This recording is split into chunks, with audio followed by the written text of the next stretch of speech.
Hello everyone, बच्चों हम economics का चैप्टर नंबर 9 देख रहे हैं, that is economic policy of India since 1991। और पिछले लेक्चर में बच्चों we have understood the features of this policy. इस लेक्चर में बच्चों we are going to study what do you mean by liberalisation और लिबरलाइजेशन के क्या-क्या फीचर्स थे हमारे पॉलिसी में। So without any further delay let's get started.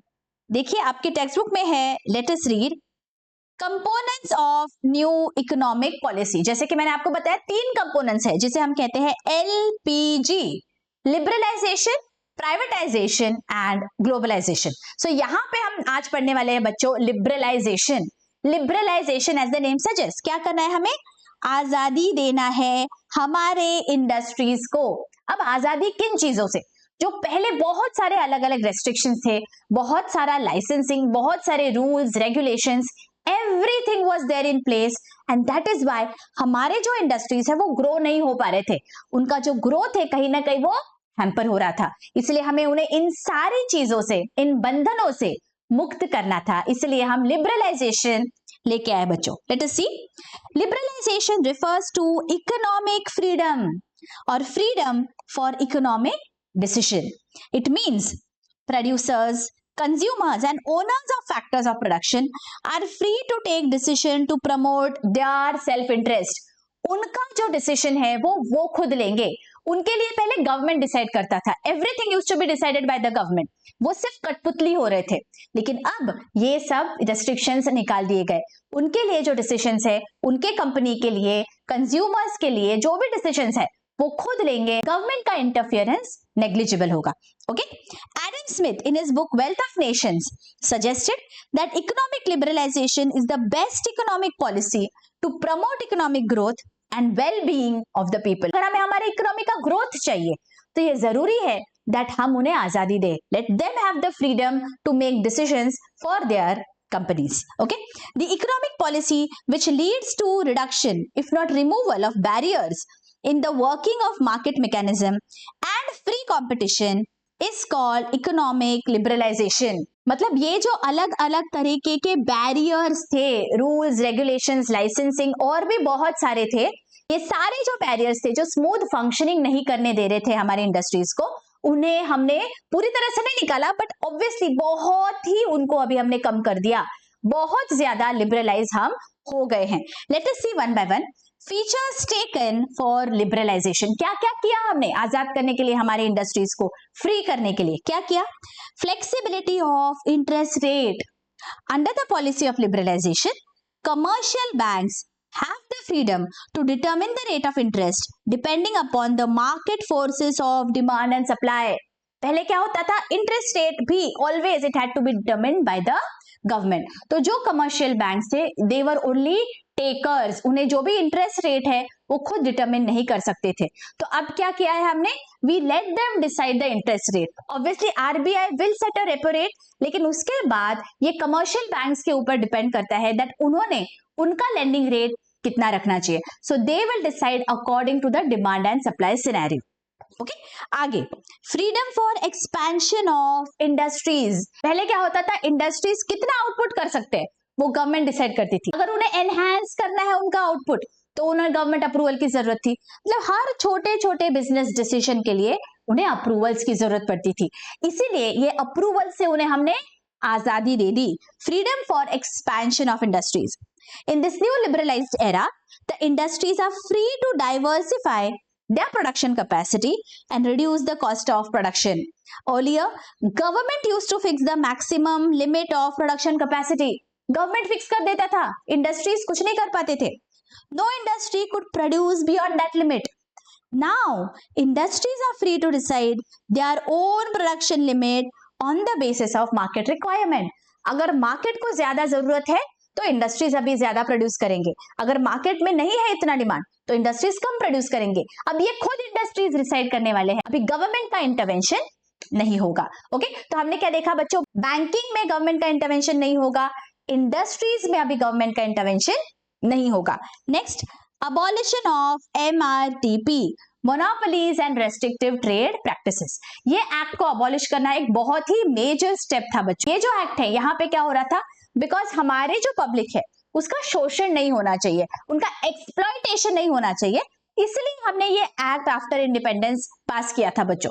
लेकिन क्या हो रहा था, इस चक्कर में हम जो हमारी कंपनीज है उनका ग्रोथ नहीं होने दे रहे थे, because every time we were in under the fear. हम अगर किसी कंपनी को ज्यादा फ्रीडम दे देंगे तो वो कंपनी हम पे राज करने लग जाएगी। ओके, सो कहीं ना कहीं इस डर के वजह से हम कोई भी इंडस्ट्री को बिल्कुल फ्रीडम नहीं देते थे, एंड दैट इज व्हाई कहीं पे ग्रोथ ही नहीं दिखता था, because there were lots of procedures, lots of restrictions and lots of licensing. हमें चाहिए था दैट कोई भी कंपनी अभी मोनोपोली नहीं कर ले, दैट ओके वो अकेली कंपनी है और अकेली कंपनी हमारे पूरे देशन पे सब कुछ वो सप्लाई करेगी, तो क्या होगा, that company is only going to decide the prices. तो यहाँ पे मोनोपोली जो होता है उसके साइड इफेक्ट्स हमें नहीं चाहिए थे, that is why lots of restrictions are imposed, ताकि कोई मोनोपोली हो ही ना पाए।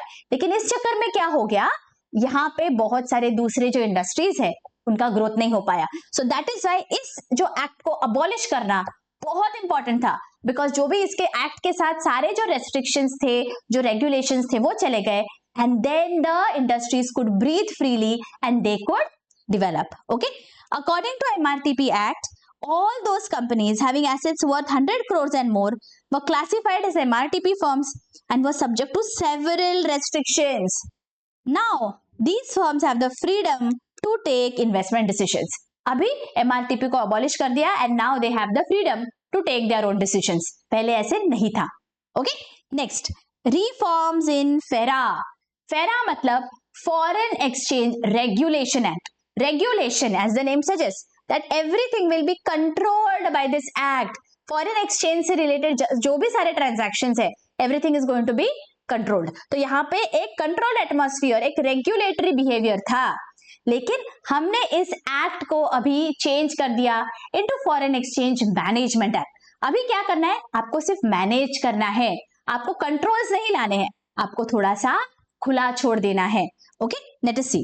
To bring about flexibility in the laws relating to foreign exchange regulation act was replaced by foreign exchange management act. This would encourage international trade. Foreign exchange regulation की वजह से जो इतने सारे रेस्ट्रिक्शंस थे, तो इसलिए हमारा जो इंटरनेशनल ट्रेड था वो स्मूथ नहीं हो पा रहा था, लेकिन फॉरेन एक्सचेंज मैनेजमेंट की वजह से अभी क्या हो गया, स्मूथली ट्रांजैक्शंस होने लगे बच्चों। ओके, सो द फेरा foreign exchange regulation act was changed to Foreign Exchange Management Act. Okay, investments in infrastructure. Infrastructure was open to domestic as well as foreign investors. They could invest in rail, road, power projects, etc. अब हमें एक under developed economy से development की ओर बढ़ना था, और अगर development चाहिए तो इंफ्रास्ट्रक्चर तो अच्छा होना चाहिए ना, अच्छे रोड्स, रेल्स, ब्रिजेस होने चाहिए। अभी भी हमारे पास उतने अच्छे नहीं है if we compare it to developed countries. तो इमेजिन करिए 30-35 इयर्स पहले क्या सिचुएशन थी, ना ही हमारे पास टेक्नोलॉजी थी, ना हमारे पास कैपिटल था। सो इसलिए हमने क्या किया, फॉरेन इन्वेस्टर्स को आने दिया, that you come into our infrastructure, you give us your technology, you give us the capital, and हम एक साथ हमारे कंट्री का डेवलपमेंट करेंगे। अभी हम देख रहे हैं जैसे बुलेट ट्रेन इंडिया जापान के साथ मिलके ये लाने वाली है इंडिया में, है ना। तो ऐसे बहुत सारे इंफ्रास्ट्रक्चर प्रोजेक्ट्स फॉरेन कंपनीज के साथ पार्टनरशिप करके इंडिया में अभी लाए गए बच्चों post 1991, and this has led to this tremendous development of our country. Okay, आगे encouragement to foreign technology. Liberalization has allowed the use of foreign technology in high priority industries.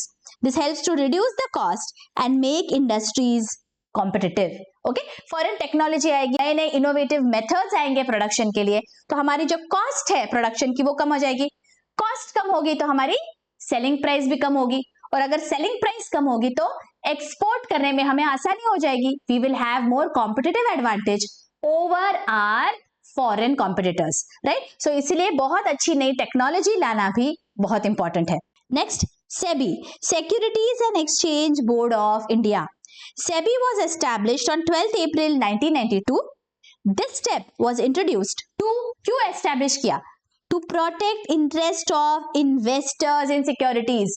अलग अलग securities में, equities में, bonds में जो investors पैसा डालेंगे उनके इंटरेस्ट, उनका पैसा डूबना नहीं चाहिए, उनका फेथ रहना चाहिए। हमें पैसों की जरूरत है एज अ कंट्री, और ये जो सेविंग्स है लोगों के वो हम तक आने चाहिए। इसलिए लोगों का फेथ कब होगा, जब एक कोई ना कोई रेगुलेटरी अथॉरिटी है that okay I will manage, we will ensure that यहाँ पे आपका जो पैसा है वो डूबेगा नहीं। इसीलिए सेबी का formation was a major step to ensure that public का जो सेविंग्स है वो मोबिलाइज हो जाए into investment in various industries. Okay, promote development and regulate the securities market. हमने देखे बहुत बड़े बड़े जो स्कैम्स हुए थे, वो जो स्कैम्स है वो अभी आगे फ्यूचर में नहीं होने चाहिए, इसीलिए सेबी का एनैक्टमेंट हुआ बच्चों। ओके, तो यहाँ पे हम देख रहे हैं दैट लिबरलाइजेशन के ये 7 मेजर्स थे। सबसे पहला क्या देखा हमने, इंटरेस्ट रेट में flexibility, second expansion of industries, third MRTP act को अबॉलिश कर दो, fourth reforms in foreign exchange regulation, fifth investments in infrastructure and encouragement to foreign technology, and lastly SEBI। ये सब है बच्चों measures taken for liberalization। हमारे industries को सारे शैकल्स से आजाद करने के लिए ये सारे मेजर्स लिए गए। आई होप यहाँ तक आपको लिबरलाइजेशन क्या है ये बहुत अच्छी से समझ गया है बच्चों। इसी तरह हम प्राइवेटाइजेशन और ग्लोबलाइजेशन भी देखने वाले हैं। If you are liking these lectures do let me know in the comment section. और अकेले अकेले लेक्चर्स मत देखिए, आपके फ्रेंड्स के साथ, कलीग्स के साथ जरूर शेयर करिए। मिलती हूँ आपको नेक्स्ट लेक्चर में। Till then take care.